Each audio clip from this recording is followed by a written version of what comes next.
E hoje, neste primeiro domingo do mês, domingo de ceia, nós estamos começando uma nova série que está ali já, ó, A Cultura do Reino, Discipule como Jesus. Nosso desafio, dar continuidade a um projeto iniciado por Jesus. Nós, pastores líderes, não temos o direito de mudar o que Jesus começou. Então, nós, pastores, líderes cristãos, nós precisamos dar sequência na tarefa inacabada que Jesus começou. Ele é o Senhor e nós somos seus servos. Eu não posso fazer do jeito que eu acho melhor. Eu acho que assim é melhor. Não, ele deixou aqui, ó, um manual para nós, chamado Evangelho, chamado Escritura Sagrada, e eu não seria louco de alterar isso aqui. Nossa visão como igreja, como comunidade da graça aqui na Zona Sul,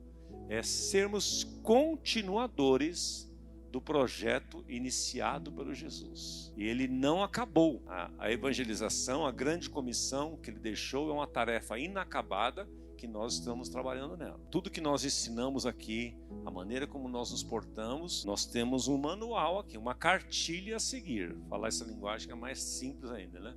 Nós temos uma cartilha a seguir, não podemos inventar moda. E tem muita gente nesses dias no mundo, no Brasil, então o brasileiro é criativo, que é um absurdo, né? O brasileiro tem o dom de pegar as coisas boas, copiar e transformá-las em outra coisa, piorar muitas vezes. Então nós não temos essa aptidão aqui. Tudo que nós falarmos aqui, ensinarmos aqui, que estiver fora das Escrituras, você não receba. Por isso que eu aconselho você, é uma prática que muitos de nós estamos perdendo ao longo dos tempos, nós estamos vindo sem Bíblia nos cultos. Peguei agora alguns peguei alguns agora de surpresa, né? Nós estamos perdendo, ó como nós estamos ficando, nós estamos vindo para os cultos sem Bíblia. Mas tem no celular. Mas eu estou falando de Bíblia. Estou falando de Bíblia de verdade. É uma coisa que nós precisamos resgatar essas coisas. Tem problema no celular? Não tem problema. Melhor ter no celular que não ter nada. Mas nós precisamos, algumas veredas antigas, nós não podemos abrir mão. É sobre tudo isso que nós vamos tratar nessa série. Nós vamos alinhar muita coisa aqui na nossa vida, porque nós queremos ser uma igreja cristocêntrica, não antropocêntrica. Tem as duas igrejas. Tem a igreja antropocêntrica, que é centralizada no homem. Então o cara constrói uma igreja. Teve um pastor americano muito famoso. Eu não tinha pensado nisso, mas alguém trouxe um comentário e uma crítica, até para chamar a atenção, um outro pastor, falando de que esse pastor, para ele construir a igreja em determinado lugar nos Estados Unidos, na Califórnia, ele foi fazer uma pesquisa no bairro, na cidade, na localidade que ele estava, para saber das pessoas de fora da igreja que tipo de igreja que eles gostariam de frequentar. Aí ele foi contabilizando tudo isso, computando tudo isso e foi formando uma igreja para atender a demanda daquela clientela ali. E sabe o que aconteceu com ele? Teve sucesso. Hoje não tem tanto mais, porque as coisas não se sustentam. Então nós fazemos o contrário. Nós temos uma Constituição, nós somos regidos por uma Constituição e nós queremos nos adequar a esta Constituição aqui. Então por isso que você, quando vai num lugar onde o Evangelho é pregado, muitas vezes ao invés de você sair confortado, você sai incomodado. E isso é bênção também. Tem cultos que eu frequento a Comunidade da Graça há 40 anos, tem cultos que eu fui, eu saí de lá em crise. Falei, meu Deus, eu estava ruim em casa, eu cheguei agora estou pior. Mas às vezes precisa piorar para depois melhorar, porque a minha vida estava errada. E eu fui confrontado. Há momentos que você é confortado e há momentos que você é confrontado. Vocês estão entendendo o que eu estou querendo dizer? Não é assim que você faz com seus filhos. Você não passa a mão na cabeça toda hora, não é? Tem hora que você tem que falar, epa, chega, parou. Pai, não quero. Vai sem querer mesmo. Vamos aqui, eu sei o que é melhor para você. É assim. Então Deus é pai e é um pai responsável. Ele deixou para nós o Evangelho. E o reino de Deus, que nós vamos tratar aqui, ele tem algumas peculiaridades dele. E que nós vamos, eu vou ler um texto aqui que está no comentário da abertura do Evangelho de Mateus. E daqui eu vou tirar, como fiz de manhã, algumas conclusões aqui para a gente refletir hoje sobre esta questão. A cultura do reino. Vamos orar aqui. Pai, em nome de Jesus, que o Teu Espírito Santo conduza-nos nessa conversa, para que possamos sair daqui hoje confrontados naquilo que precisamos ser confrontados e confortados naquilo que precisamos ser confortados. Em nome de Jesus. Quando você muda de país, você sai daqui, vai morar na Inglaterra, no Reino Unido. Então, quando você chega lá, você está indo para um outro país. Aí as regras são diferentes. A cultura aí é diferente. Você vai ter que se adequar a essa cultura. Você vai para a Inglaterra, você vai para o Reino Unido, é monarquia. Ah, cadê o presidente? Não tem presidente, é o rei. Que o rei falar, tá falado. Ele fala depois da rainha ter... A rainha morreu agora, né? Mas primeiro ele fala para a rainha, é isso mesmo? Aí a rainha, isso, pega o anelzinho lá e põe na cabeça dele e vai e fala. É assim que funciona. Não dá para você chegar como alguns brasileiros. Tem um monte de brasileiro deportado que a turma aí tá com dozinha deles, mas eles andaram torto lá. Eles quiseram fazer de lá a zoeira que é a várzea do Brasil. Não dá certo. As regras são outras. A Constituição é outra. Aqui você tem que se adequar a essas regras aqui. Ponto. O pessoal que vai muito para os Estados Unidos fala que parece que o policial brota do asfalto lá, né? Tá, se fez alguma coisa errada, ninguém viu. O policial tá batendo no seu ouvido assim, boa noite, tudo bom? Educadamente enquadra você. É outra coisa. Eu tive 2 vezes no Japão, por exemplo, e eu fiquei apaixonado por aquela cultura. Tô falando de cultura. Porque é uma cultura completamente diferente. A ordem naquele lugar. Eu achava que era exigência demais, era uma certa frescura, por exemplo, você tirar os sapatos para entrar em casa. O que nós fizemos na pandemia aí, que largamos de fazer, devia ter aprendido essas coisas com a pandemia. Lá no Japão, você entra num restaurante chique, levaram num restaurante chique, lá não tem. Tem o sapateiro lá na entrada, né? Tem como é que chama? Sapateiras, né? Sapateira tem na entrada lá, você vai, tira o banquinho, pantufazinha, meinha, tudo chique, mas você não entra de sapato. E eu achava que isso era um exagero. Aí conversando, conhecendo a cultura, eles me falaram de todas as implicações e tal. Eu falei, pô, tem fundamento, faz sentido isso. E não adianta eu falar assim, mas eu sou brasileiro, eu sou pastor, eu sou empresário, eu vou entrar. Não vai entrar. A cultura aqui é outra. Policial no Japão não usa arma. Fala baixinho com você e todo mundo pianinho. Nós precisamos entender de uma vez por todas que nós, ao sairmos do reino das trevas, Colossenses 1,13 diz o seguinte: Ele vos transportou do reino das trevas para o reino da luz, para o reino do Filho do seu amor. Nós somos transportados. Então o que está acontecendo hoje no Evangelho, infelizmente, é que muitas igrejas, infelizmente, estão pregando um evangelho antropocêntrico, centralizado no gosto, na necessidade, nas pessoas, voltado só para a pessoa. Tem igrejas que têm um sucesso enorme numérico e financeiro, só atendendo a necessidade de um saco sem fundo chamado ser humano. E essas igrejas construíram impérios, só focados no antropocentrismo, só na necessidade da pessoa. Não se fala de reino, não se fala, só necessidade da pessoa. E é um saco sem fundo isso. Só que Jesus não fez isso. Jesus veio a este mundo, Marcos 1,15, Mateus capítulo 4, para pregar o reino, o arrependimento e o reino de Deus. Abra comigo aqui, já que estamos em Mateus, depois eu vou ler aqui a introdução. Mateus capítulo 4. Vamos ver aqui como é que Jesus começou o seu ministério, começou o seu trabalho no reino de Deus, para estabelecer o reino de Deus. Mateus capítulo 4, você sabe, né? Jesus nasceu, cresceu, foi batizado, né, no Jordão, cumpriu a lei que exigia. Aí, antes de começar o ministério dele, ele foi ser tentado pelo diabo. Ele estabeleceu um jejum de 40 dias, só na água, e foi tentado por Satanás. Depois da tentação, tendo vencido a tentação, ele então começa de fato o seu ministério. Vamos ver como é que ele começou. Mateus capítulo 4 fala da tentação de Jesus. No versículo 12 diz assim: Ao ouvir que João tinha sido preso, o João Batista, Jesus voltou para a Galiléia e, deixando Nazaré, foi morar em Cafarnaum, situada à beira-mar, na região de Zebulon e Naftali, que era uma cidade mais estratégica. Jesus era estratégico em tudo que ele fazia. Isso aconteceu para se cumprir o que tinha sido dito pelo meio do profeta Isaías. Abre aspas a citação de Isaías agora, né? Terra de Zebulon, terra de Naftali, caminho do mar, além do Jordão, isso profetizado 750 anos antes de Cristo. Terra de Zebulon, terra de Naftali, caminho do mar, além do Jordão, Galileia dos gentios. O povo que vivia em trevas viu uma grande luz. E aos que viviam na região e sombra da morte, resplandeceu-lhes a luz. Daí em diante, olha aqui, verso 17. Daí em diante, vou ler bem devagarzinho agora aqui. Começou Jesus a pregar e a dizer. O que ele está dizendo aqui? Você pode ler comigo, por favor? Você que trouxe Bíblia. Bora lá?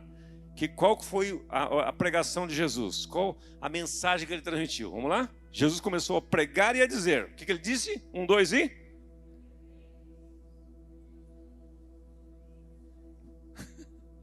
Ele me chegou e falou assim: olha, vocês são tão lindinhos, meus lindos.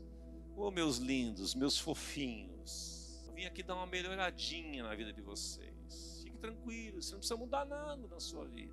Continua, venha do jeito que está e permaneça do jeito que você quiser. Eu não quero deixar você numa situação desconfortável. Eu vim aqui para ser aceito por vocês.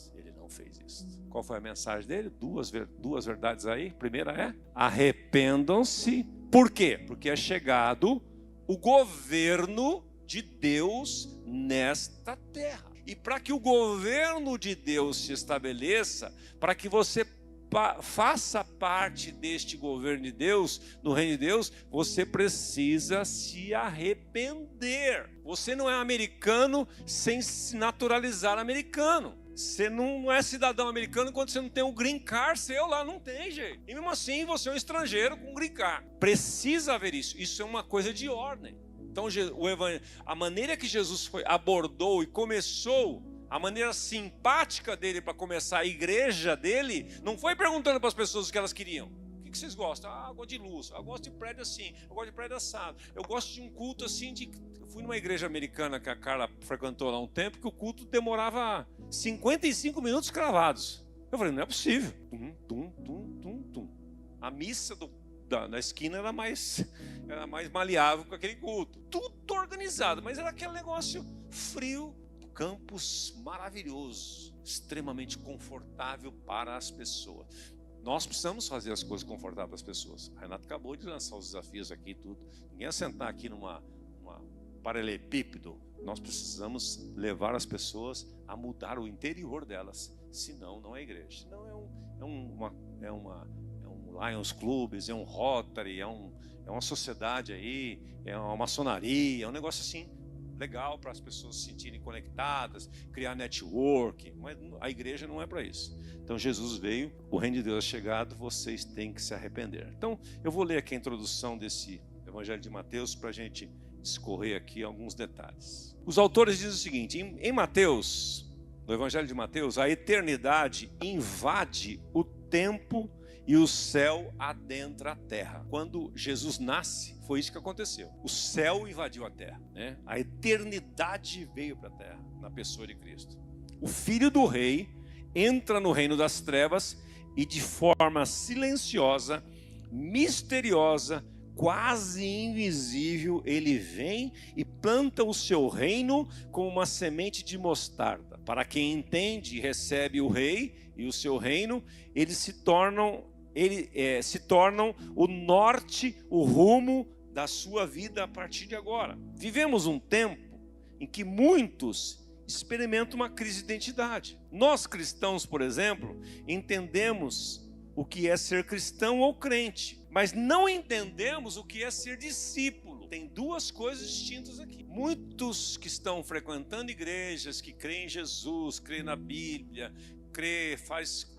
participam de reuniões, tudo, são crentes. Você fala para eles, você vai ao IBGE na casa dele lá que você é, sou cristão, sou crente. Mas se eles são discípulos é outra história. E nós vamos ver a distinção de uma coisa e outra aqui. Por exemplo, a palavra cristão quase não aparece no Novo Testamento. Apenas 3 vezes. Atos 11, 26 e 1 Pedro capítulo 4. Principalmente usadas pelos não crentes para descrever os discípulos. Os não crentes falam, aquele ali é crente, aquele ali é cristão. Ninguém fala assim, aquele ali é um discípulo de Cristo. Quando você se apresentar para alguém, fala isso para você ver a reação da pessoa. Que religião você processa? Pega na mão dela e fala assim, eu sou um discípulo de Jesus. Já vai mudar o semblante da pessoa.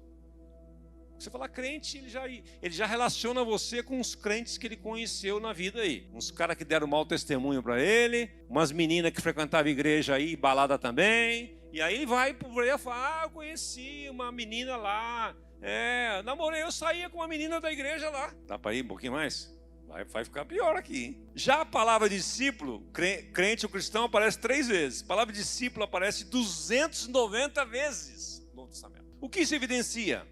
Estamos em crise? Quando pregamos a respeito de Jesus, falamos mais dele como Salvador ou Senhor? Quando nós apresentamos Cristo para as pessoas, quando os caras vão para a televisão, para as mídias aí, para as redes sociais, eles vão falando de um Jesus Senhor ou de um Salvador? Qual a diferença? O primeiro, Salvador, destaca o que recebemos dele. É a pesquisa de campo, é a pesquisa de mercado, né? O que recebemos dele. Ou seja, quando se fala de um Salvador, você está falando nos benefícios que aquele Salvador trará para você. Aquilo que você vai receber. O segundo, como se fala de Senhor, ressalta a importância daquilo que entregamos a ele. Ou seja, os direitos e a soberania deles sobre nós. A proposta de Jesus, primeira, não é ser Salvador apenas,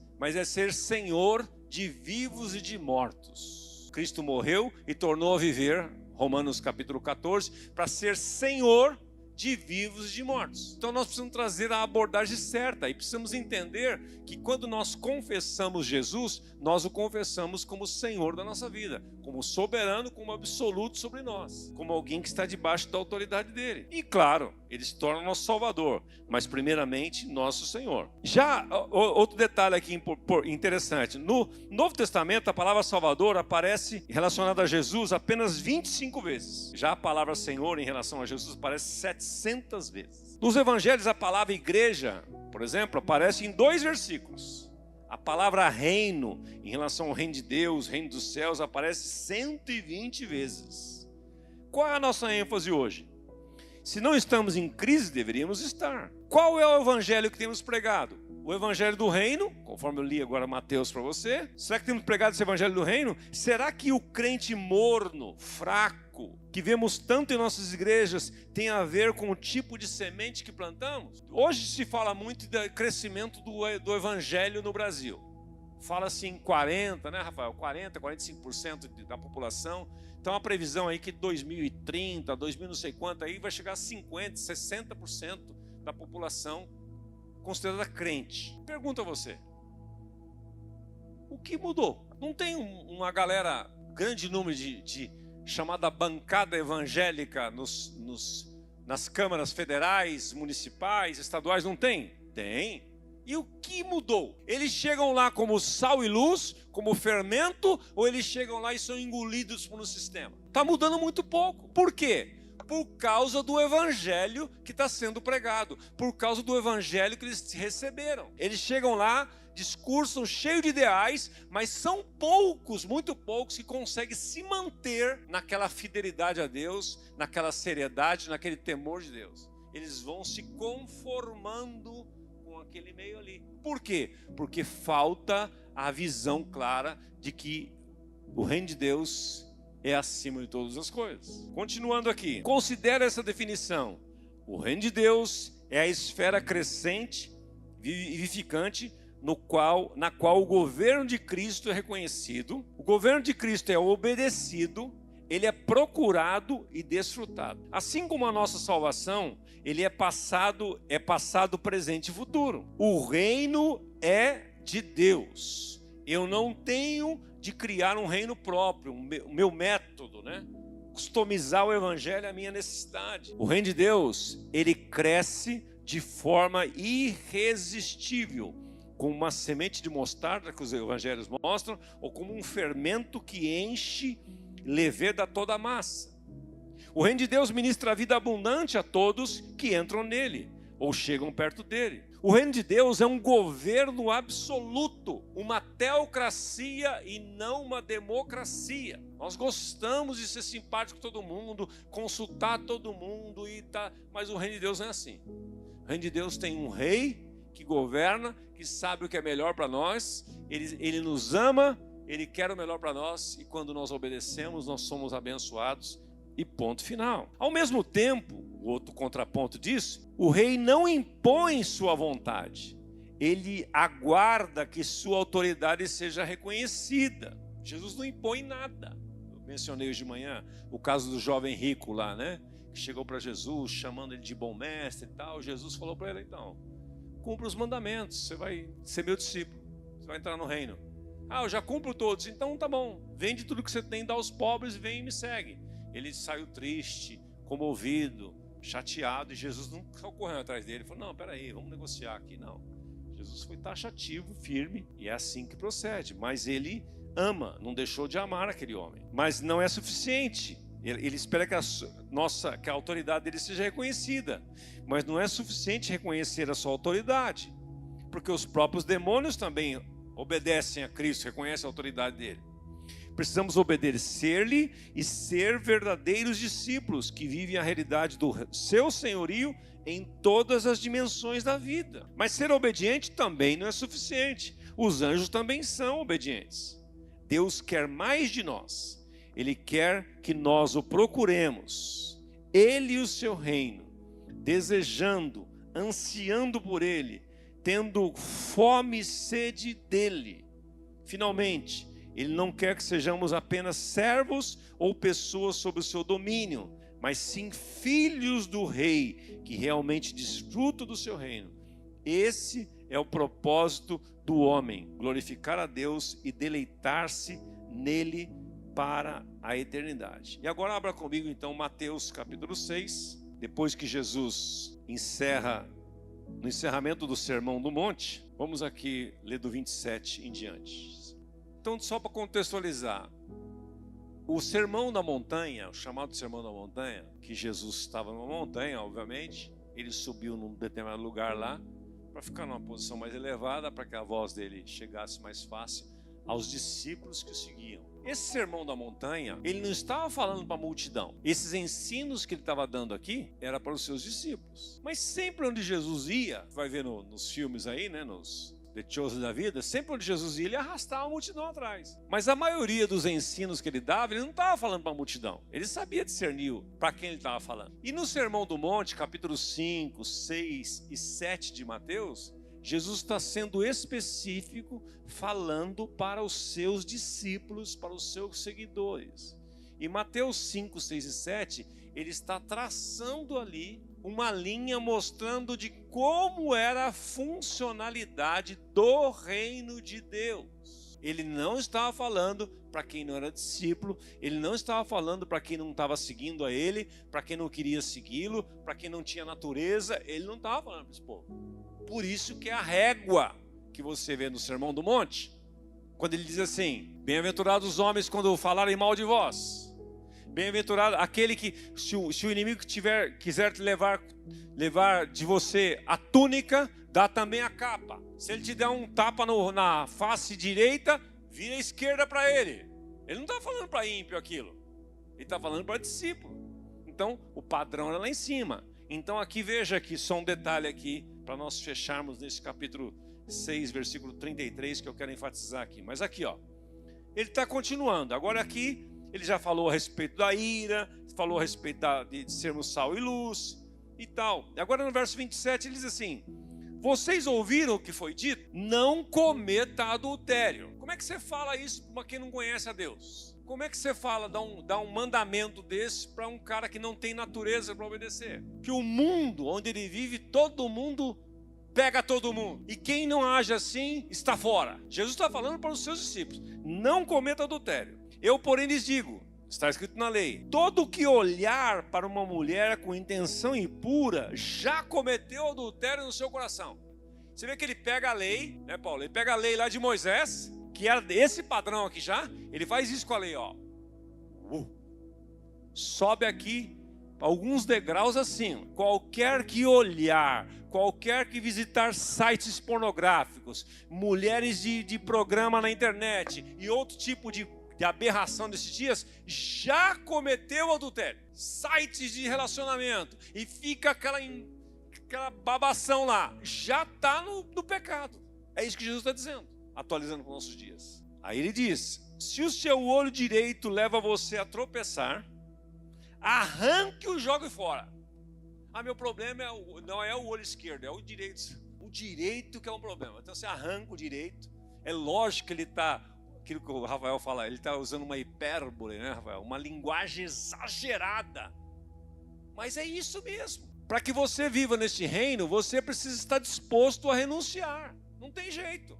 Se tomar um copo de vinho para você, leva você ao segundo copo e leva você alterado, não tome nem o primeiro. Uma vez nós estávamos numa comemoração e um amigo serviu um pouquinho de vinho para a galera assim, um grupo íntimo e tal. Ele falou assim: Osmar, eu não tomo. Eu falei: não. Deixa eu contar porque eu não tomo.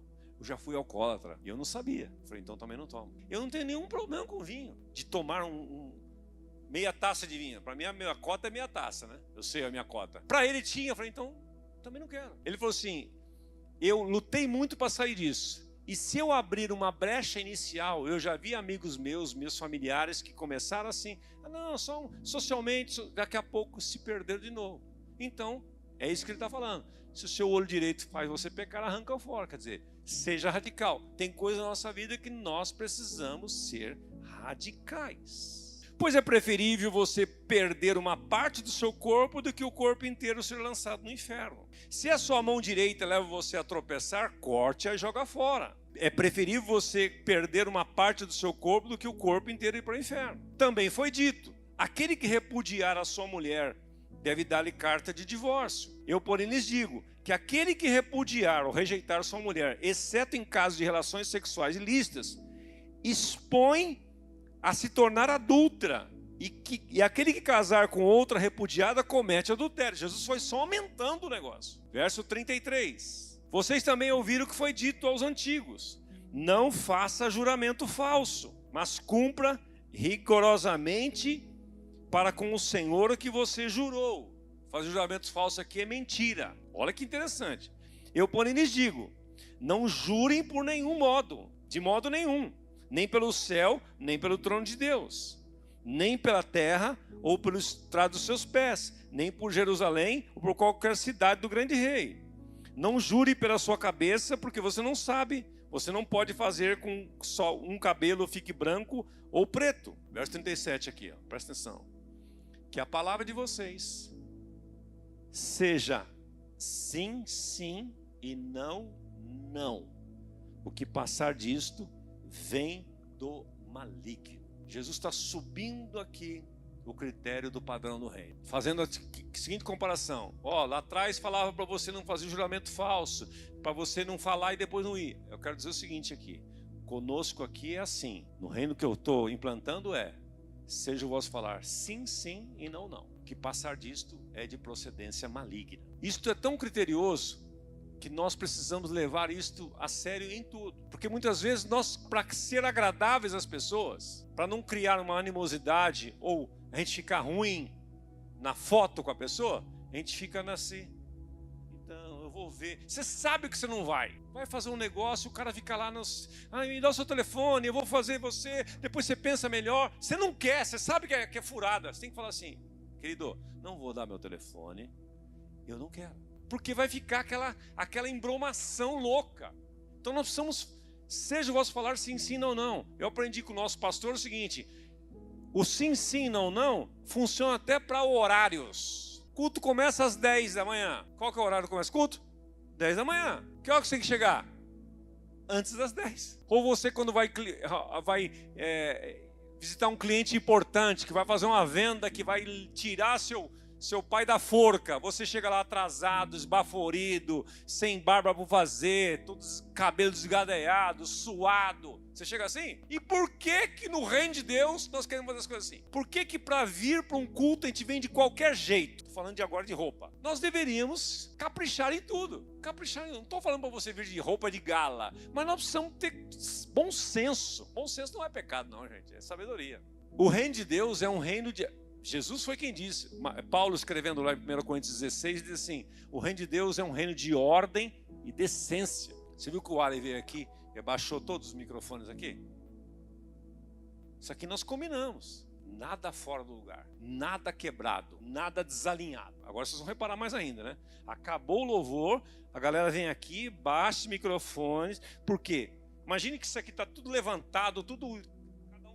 A transmissão fica uma beleza. Está no seu trabalho, você está ganhando para trabalhar, não é para ficar navegando em rede social, ficar roubando a empresa. Você está roubando a empresa. Seu chefe fala para você, entregou, deu tempo. Ih, foi muito corrido hoje. Mas se você for olhar o cagueta aqui do tempo de celular, você vai ver o quanto tempo você ficou navegando em rede social e WhatsApp que não tinha a ver com o trabalho. Estou gostando das escolas agora que chega lá, tem que deixar o celularzinho das crianças. Os pais estão dando celular para criança. Começa daí. Tem que deixar no armarinho lá fora. Você viu o reboliço que deu isso? Que botar ordem gera confusão. Gera desconforto.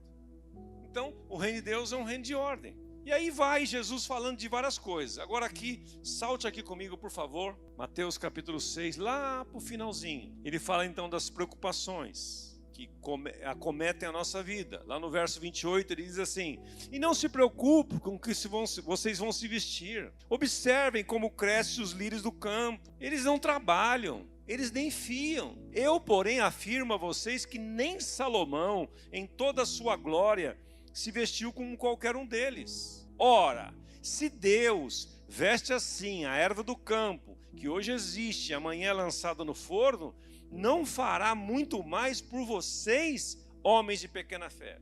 Portanto, não se preocupe dizendo, o que comeremos? O que beberemos? Ou com que nos vestiremos? Porque os gentios, ele está falando para os discípulos, está lembrado? Porque os gentios, meus discípulos amados, os gentios, que não são vocês, são aqueles que não conhecem a Deus, tal, eles vivem atrás dessas coisas, mas vocês não. O Pai de vocês, que não é o Pai de todos, que está no céu, sabe que vocês precisam de todas essas coisas. Mas vocês, que são meus discípulos, façam o seguinte, versículo 33, busquem em primeiro lugar o reino de Deus e a sua justiça. Todas essas necessidades que Jesus foi elencando lá, uma lista delas, todas as necessidades que são fundamentais, são básicas, serão supridas. Todas essas coisas serão acrescentadas. Portanto, não se preocupem com o dia de amanhã, pois o amanhã trará os seus cuidados. Basta cada dia o seu próprio mal. Então, meus irmãos, amigos, que me ouvem aqui, presencial ou pela transmissão. Quando você entra no reino de Deus, quando você começa a participar do reino de Deus, você precisa entender que este reino tem uma cultura diferente. E eu e você precisamos nos adequar a esta cultura. Nós não estamos aqui como igreja para nos adequar à sua cultura, mas você tem que se adequar a essa cultura do reino. Quando você está no reino, o nosso rei é tão maravilhoso que ele não é um ditador, ele é um reino de amor, um reino de paz, de justiça, onde ele nos atrai para sermos seus filhos, para participarmos da sua herança. Foi Jesus quem disse lá com seus discípulos, no final ali dos seus dias, ele diz assim, olha, a partir de agora, eu não chamo mais vocês de servos, porque o servo não sabe o que o seu senhor vai fazer. O servo não tem intimidade com o seu senhor. O servo não participa das decisões do seu senhor. O seu senhor não comunica nada para eles, só dá ordem e acabou. Mas eu vou chamá-los a partir de agora, que Jesus já tinha submetido eles a testes, e eles tinham passado no teste, eu vou chamá-los vocês agora de amigos, porque assim como o servo não sabe o que o seu senhor faz, o amigo, ele compartilha as coisas com o seu amigo. E Jesus naquele momento já estava passando o bastão para eles. estava delegando para eles serem aqueles que iriam expandir o seu reino nesta terra. Então este reino é um reino maravilhoso. É uma alegria se submeter a este rei. E o que pressupõe um reino é que existe um rei que é soberano, existe uma constituição, no nosso caso a palavra, e existe um povo que somos nós. São 3 características de um reino. Tem outras tantas que eu vou explorar nos próximos domingos, mas essas são as principais. Para que um reino seja estabelecido, para que um reino seja reconhecido, precisa ter um rei. Tendo um rei, precisa ter uma constituição. Aqui funciona assim. E conclusão, tem que ter um povo, tem que ter pessoas que compõem aquele reino. Então você que está aqui hoje à noite, junto comigo, quando nós participarmos da hora da ceia, nós vamos estar declarando exatamente isto. A ceia não é para todo mundo. Todo mundo que chegou na igreja. Não, a ceia não é para todo mundo. A ceia é para quem tem entendimento de que existe um rei soberano, que você está debaixo desse senhorio desse rei e você faz parte desse povo. Simples.